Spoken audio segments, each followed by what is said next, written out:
It's up friends, it's Scott Punkin with another video. Oh, hanging out, it's nice out here. It ain't too bad. Scrappy's over there. How are you, Scrappy? There you go. He's there. He's got a hot now because it's kind of warm out here today. Oh gosh, it's definitely a nice day today. Anyway, definitely nice. And I sort of make this video about 5 things that will, for people who are starting van life or living alternatively. Well, I'm concentrating on van life people who are considering living this lifestyle. No, you have your do's and don'ts of doing this lifestyle. It's all great, yeah, or bad, depending on how you put it. So let's start with number 1. And this is just my opinion as well. You get ideas from it or ideas not. And I hope you get something from this anyway, guys. Number 1, know where the rent goes when it disappears. This is when you're starting van life and you're decided you want to get rid of your apartment because it was getting too high, and you live in your camper van. You live in your camper van now. Now remember, you're saving money now. Say your bill was $1,500, and now you live out your van or your car. You've just saved $1,000. Now where's that $1,000 go that you saved? If you're not very careful, you won't save a lot, because you're going to start to re-spend that money again. That's money you saved. So you put that money away, you save it, you're budgeting, and that's where the budgeting comes in. If you just live straight and don't budget, in a few months, it's going to be like living back in that apartment again. And you say, wait, I'm saving $1,000. How come it's still expensive? Because you're not budgeting. You're going out, you're buying stuff, you're doing things because you figure it's extra free money, and now you're back to getting used to spending that money so easy that you're back to where you are. You may as well go back into the old apartment and pay the $1,500 rent, because you're basically not saving no money doing van life because the way you do it. So I always recommend, when that rent disappears, put money, learn to save, put money away, put emergency funds away, add money, you have more money, put away for things like that. That'll be on number 2, 3, and 4. That's part of the other ones you'll see. Number 2, another way you can save money too. Now you're not paying a high rent no more. You have your van, going to the gym. You go to the gym, or if you are DIY, I recommend build a gravity shower like I did. Build a gravity shower. So like my van there, see, I got a gravity shower on top of mine. Same thing. Oh, Scrappy there running back around, it's getting warm. But for those who don't have a gravity shower, more nomadic van dwellers tend to have those type of showers in their camper vans. If you have the bigger vans, you can do that too. Have a shower in there.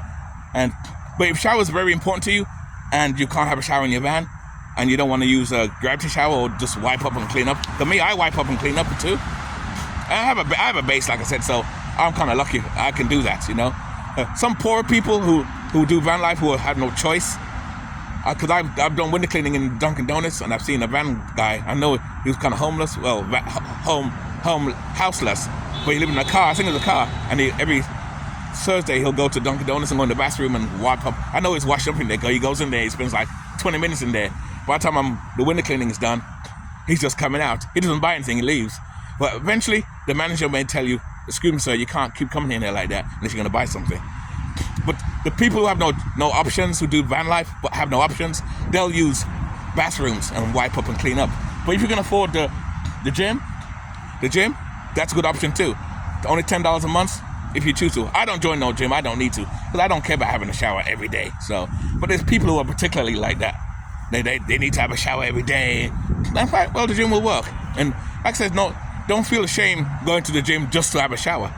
Because no one, like I said, just like stealth parking, no one notices you. Nobody cares. You have your shower, go in, go out, and look like you work out. Some people might choose to work out while they're there. Some may not. You do that as your chores, or you do your washing. Anyway, so that's number 2, gym membership. That'll save you money too. Number 3, the cooler kitchen. Now, what do I mean by cooler kitchen? This is where you save a lot of money too. This is where a lot of van people go wrong as well. They live in a van. When they had their apartment, when they're paying a high rent, they usually will cook at home, in their home, to save money. But now you live out your van, you find yourself going to you're going to Burger King and McDonald's, and you're buying fast food, you're buying processed foods. I'm kind of hypocritical. I do that too. I do that part. I've cut back a lot since. Again, it's different for me because I do have a base. So what I do is I cook 3 days worth of food in my base, and I bring some to work, and I have some, and I put in the van when I'm in my van. So I save money doing that too. But if you live in your van full time, say nomadic people, say, a lot of people will go to parking lots, go to places. You know, you go all over places. You buy food. You buy food, and I find it costs you more to buy food because it sounds cheap. Like you buy a burger for $3, you buy this for $10, and do this every day, and it adds up. So you end up spending more money than cooking, and that's why I recommend, if you do van life, get a stove, a little nomadic stove, a little propane one, or one of those butane one stove, and learn to cook in your van. Have a let me show you. Hey, right, like I said, have a fan up in yours, like that. Have a fan, like I do have a fan, and you can do that.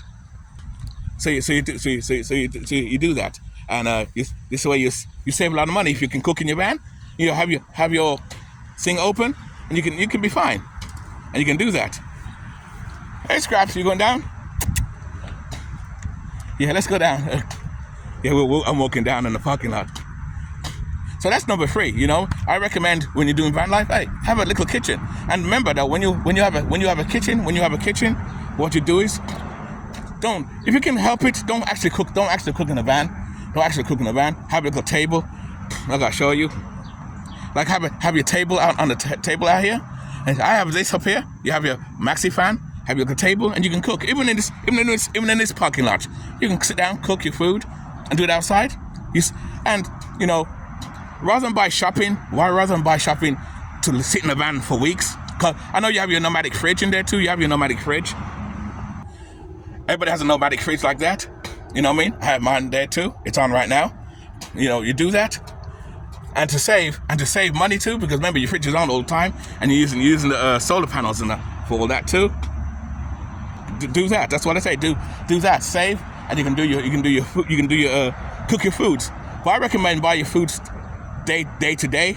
Don't buy it for a week and put it in the van, because you don't know if nighttime comes, your fridge may go off. You can lose your food. But you can buy some occasional canned foods and pasta to put away in the van too, so you can cook. And so you save a lot of money doing that too. So, like I said, that's the best way. You know, don't buy processed foods or keep buying food every day like McDonald's, Burger King. But that adds up. You've seen those commercials, those infomercials, when they say you can do this, you can do that, like pets, or to save pets, or for charity. It's only 69 cents a day. That's all. It's only 69 cents. Well, if it's only 69 cents, how come you don't have it then?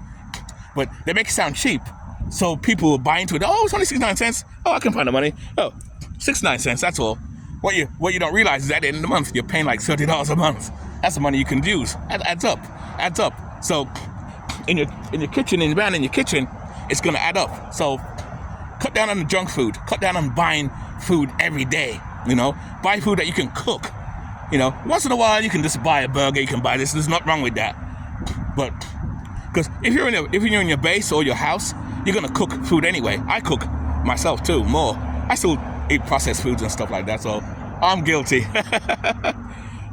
Crazy. Okay, number 4, buy old, bring in and boring and common.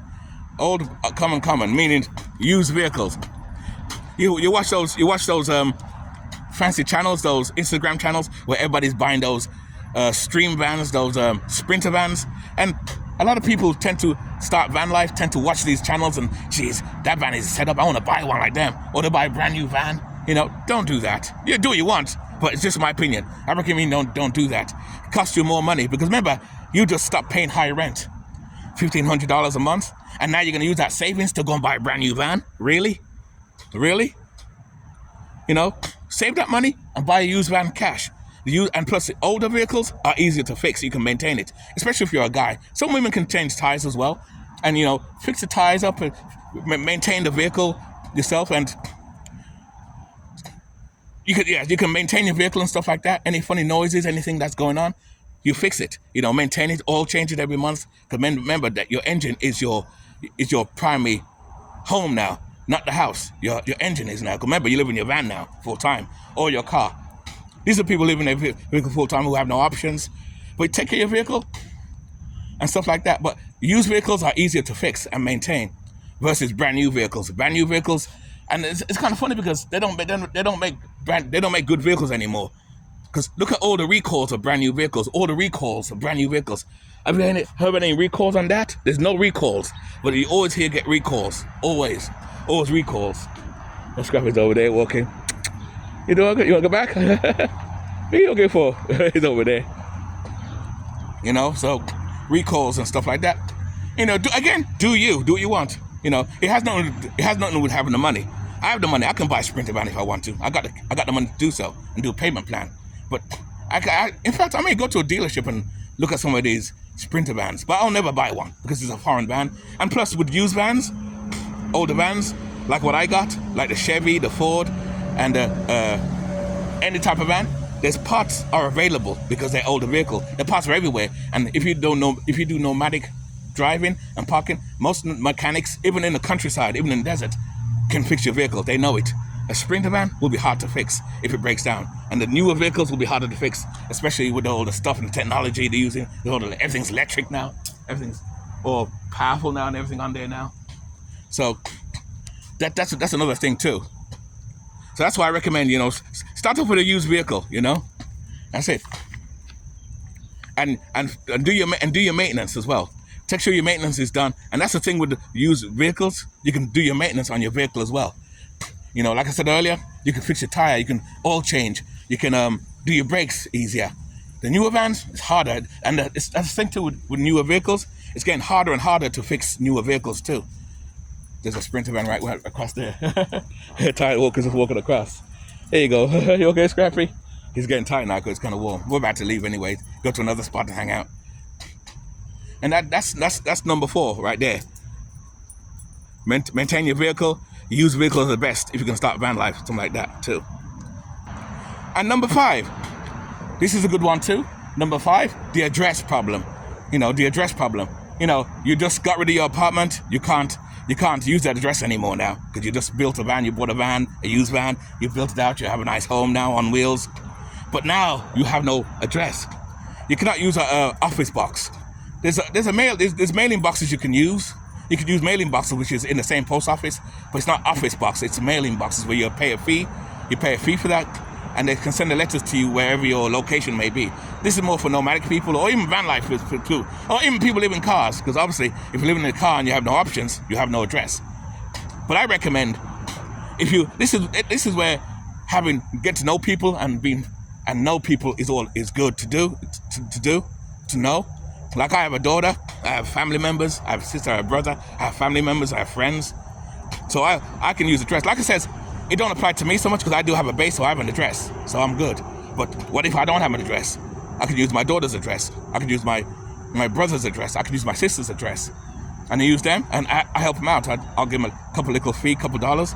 But I kind of asked them about that, a while back. They said, nah, Scott Punk, you don't have to give us nothing. We're okay. Hey, you're my brother, you're my sister, that's fine. And my daughter, definitely no problem. No problem. We're Scrappy over there. What are you doing there over there? No problem. So that's why I say it's good to be friends with your family members. Some people don't get along with people and have bad vibes with their family members. I don't know what to tell you guys. Well, you're going to have to pay for an address, have your letters come to you. Oh, well. But I recommend if you have family members, use a family member. In fact, that's the best way. That's free.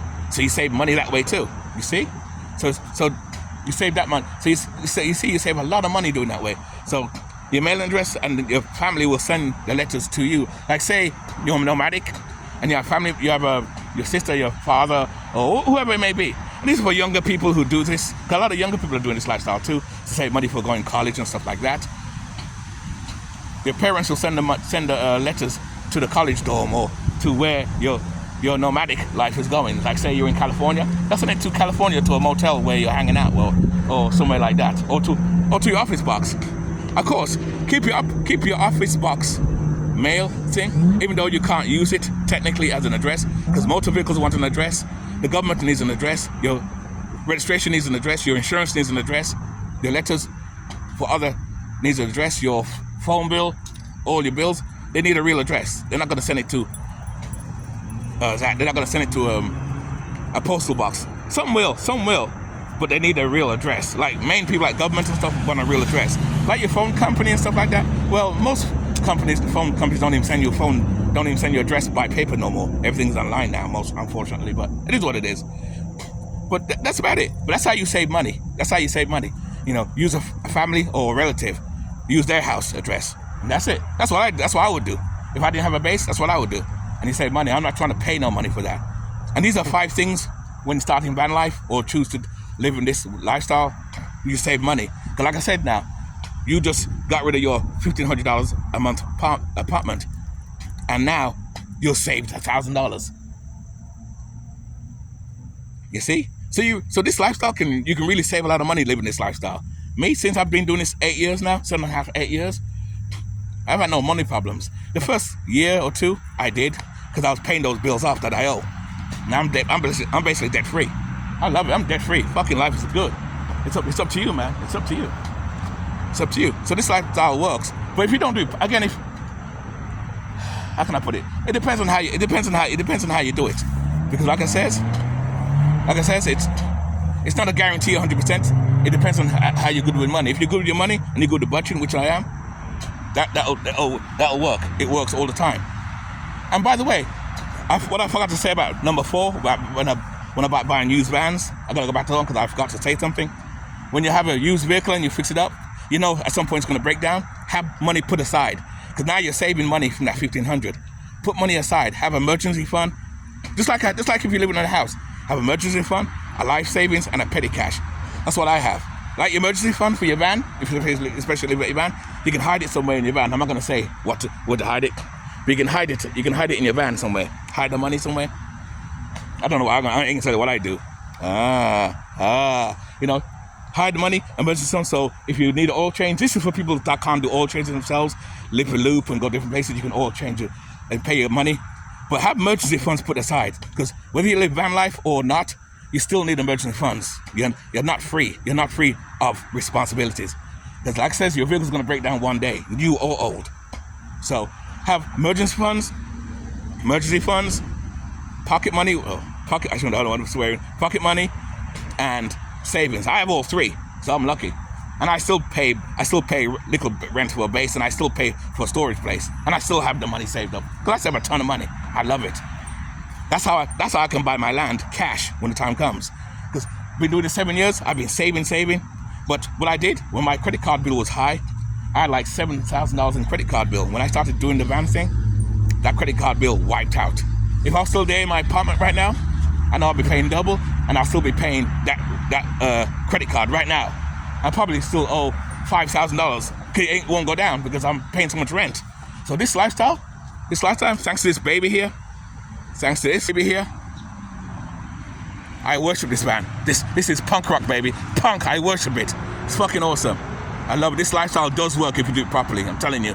But those are 5 main things that you can save. Any other way you can save money while living this lifestyle? Let me know anyway down the bottom. Anyway, keep it nice, keep it sweet, keep it real, and I'll see you in the next video. Thank you so much for watching, guys. All right, cheers.